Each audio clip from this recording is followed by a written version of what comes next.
sabi ni Ping Lacson, ipapatawag niya si Grace Poe. Kasi ito yung Senate Finance Committee Chairperson. So, maaaring alam nito yung mga insertions. Kung hindi man siya ang naglagay ng insertion, alam niya kung kanino yung insertions. Kanino ba yon? Kay Cheese? Kay Saldico? At kung kay Cheese Escudero yon, para kanino? Kasi ayon kay Senator Ping Lacson, mayroon na sila, konfirmado na nila na yung binanggit ni Bryce Hernandez na 355 million na ayon kay Bryce Hernandez ay dinownload o ibinigay na pundo, ibinaba na pundo ng ni Jinggoy Estrada para sa Bulacan, para sa mga flood control. Kumpirmado na daw yun eh. Nakita na daw nila doon sa GAA, doon sa General Appropriations Act, mayroong 355 million. Kaya lang ang tanong, sino nga ang nag-insert noon? Ibig sabihin, sino ang proponent noon? Kasi wala yun doon sa NEP. Wala sa NEP.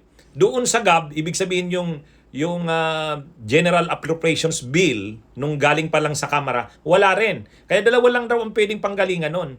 Sa Senado, in-insert yon o kaya sa BICAM. Kasi wala sa NEP, wala din dun sa galing sa House. So ibig sabihin, Senate ang nagsingit nun. O kung hindi man sa Senate, sa BICAM. At ang nakakaalam daw nun, yung Senate Finance Committee Chairperson, si Grace Poe.